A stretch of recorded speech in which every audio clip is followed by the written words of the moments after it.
Sementara itu dalam Islam, kepala negara atau khalifah tinggal menjalankan aturan yang sudah ada, yaitu syariat Islam.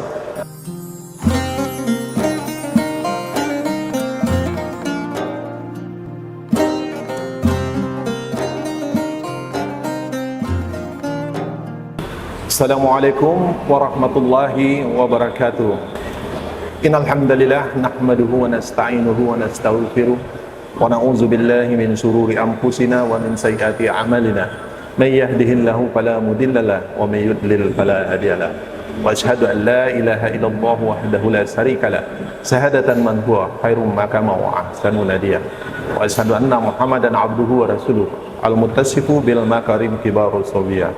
Allahumma salli wa sallim ala sayyidina Muhammad kana sadikal wa'di wa kana rasulan nabiyya wa ala alihi allazina yufsiduna islamahum walau lam yaf'alu syai'an qariyan. Amma ba'du.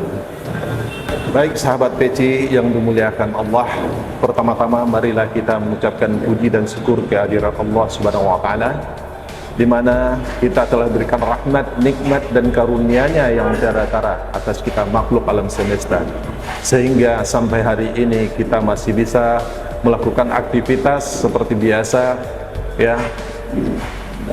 Rahmat yang sangat luar biasa ini, ya, yang diberikan oleh Allah Subhanahu wa taala ini yang sadar tiada tara.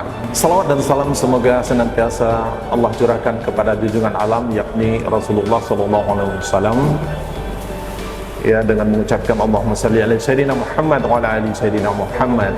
Semoga selawat ini dicurahkan juga kepada keluarga, para sahabat, pada para umatnya hingga akhir zaman.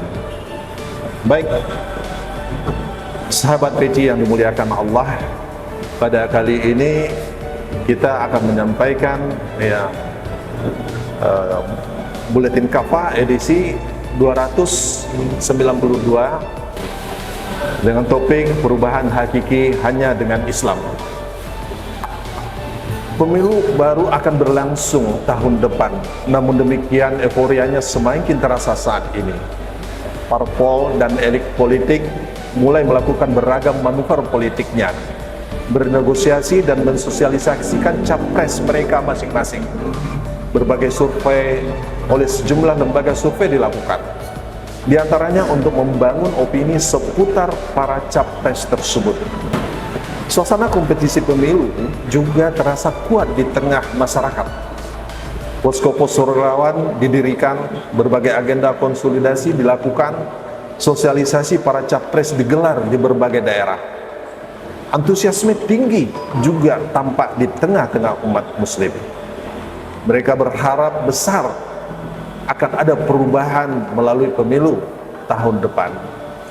Keadaan umat hari ini di tanah air memang sedang tidak baik-baik saja. Bahkan kian terpuruk. Beragam persoalan membelit negeri ini, dari persoalan ekonomi, sosial, keamanan, hingga politik. Secara ekonomi, negeri yang alamnya kaya raya ini justru memiliki utang luar negeri mencapai hampir 800 triliun rupiah. Pemberantasan korupsi malah semakin lesu. Skandal keuangan yang 341 triliun rupiah di Kemenkeu misalnya, sampai tidak ada titik terangnya sampai hari ini. Sementara itu, DPR resmi mengesahkan rancangan undang-undang tentang Perpu nomor 2 tahun 2022 tentang Cipta Kerja menjadi undang-undang, padahal undang-undang Cipta Kerja itu telah banyak ditentang karena banyak berisi pasal yang berpotensi merugikan masyarakat. Secara keamanan nasional, warga masih terancam serangan kelompok teroris Operasi Papua Merdeka di Papua. Dalam 3 tahun terakhir, ada sekitar 110 warga dan aparat jadi korban teroris OPM. Merasakan berbagai krisis dan problem ini, umat masih menyimpulkan penyebab utamanya adalah kepemimpinan. Logika yang diingat, ikan busuk mulai dari kepalanya. Maknanya, jika pemimpin rusak, maka yang dipimpin juga akan ikut rusak. Karena itulah setiap kali pemilu digelar, semangat perubahan itu kembali muncul. Harapannya pergantian pemimpin akan mengganti keadaan menjadi lebih baik. Dalam surat Ar-Ra'd, surat ke-13 ayat 11, Allah Subhanahu wa taala berfirman, Allah tidak akan mengubah keadaan suatu kaum hingga mereka mengubah keadaan diri mereka sendiri. Perubahan keadaan suatu kaum tentu tak hanya didasarkan pada perubahan pergantian pemimpin. Karena itu, sekedar pergantian pemimpin jelas tidak menjamin kondisi negeri ini berubah menjadi lebih baik. Saat ini keadaan negeri ini bahkan makin memburuk walaupun telah berganti-ganti pemimpin. Bukankah ini bukti bahwa pergantian pemimpin tidak memberikan perubahan yang berarti, kecuali sedikit saja? Semestinya kaum muslimin kembali merujuk pada analisis Al-Quran yang mengurai penyebab kerusakan umat manusia, yakni akibat meninggalkan aturan Allah Subhanahu wa taala. Allah Subhanahu wa taala berfirman dalam surat Ar-Rum, surat ke-30 ayat 41, telah tampak kerusakan di darat dan di laut disebabkan perbuatan tangan manusia. Allah menghendaki agar mereka merasakan sebagian dari akibat perbuatan mereka, agar mereka kembali ke jalan yang benar. Makanya kata Syekh Ali As-Sabuni dalam tafsirnya, telah tampak beragam kerusakan dan malapetaka di daratan dan di lautan disebabkan oleh kemaksiatan dan dosa-dosa manusia. Kemaksiatan dan dosa itu terjadi ketika manusia meninggalkan ketaatan kepada Allah Subhanahu wa taala, melalaikan yang fardu dan mengerjakan kemaksiatan. Inilah yang dikatakan Allah dalam Al-Quran sebagai penyebab kerusakan di daratan dan di lautan, bahkan di mana-mana. Allah Subhanahu wa taala juga menegaskan dalam surat Toha, surat ke-20 ayat 124, bahwa penyebab derita umat manusia adalah karena mereka berpaling dari Al-Quran. Dan barang siapa yang berpaling dari peringatanku, maka sungguh dia akan menjalani kehidupan yang sempit.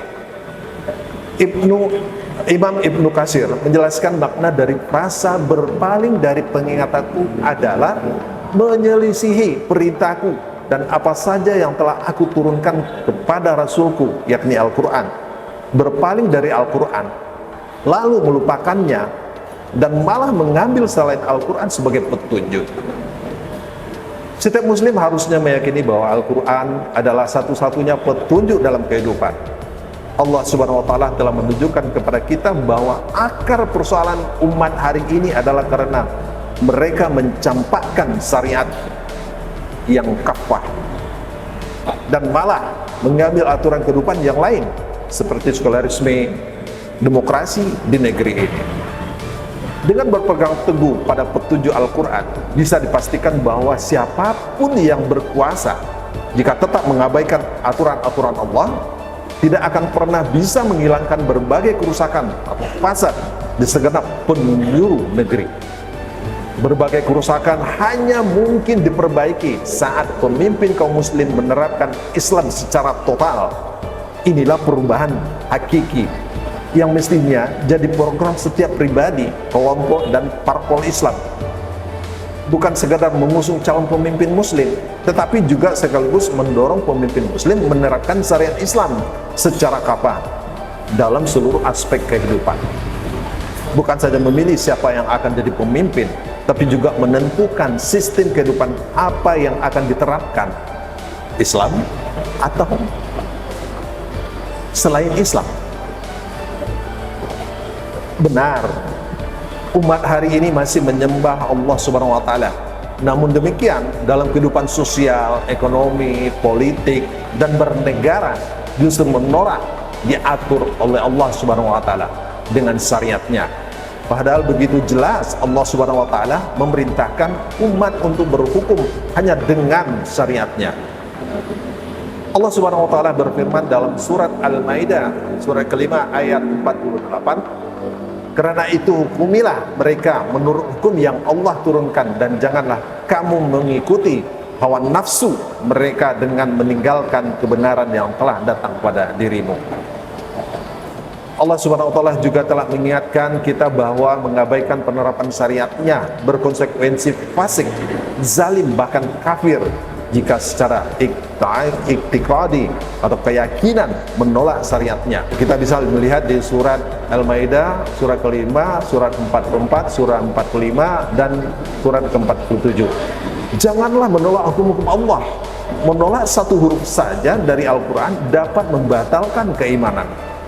Ali bin Abi Thalib radhiyallahu anhu berkata, siapa saja yang mengingkari satu huruf dari Al-Quran, berarti dia telah mengingkari semuanya dengan sebab pengingkarannya itu.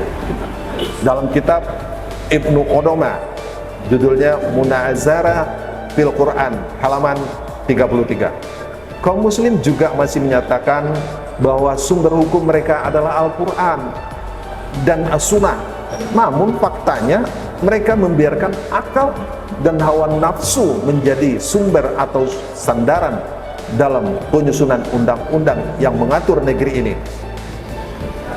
Lahirlah undang-undang Migas, undang-undang Minerba, undang-undang Parpol, undang-undang Cipta Karya, KUHP, dan lain-lain yang justru membawa masalah bagi rakyat.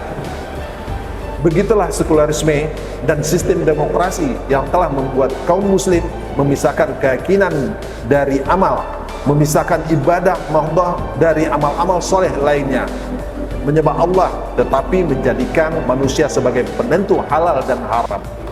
Padahal syariat Islam telah mengatur soal lahan, pertambangan, baik migas maupun minerba, ketenaga kerjaan, dan lain-lain.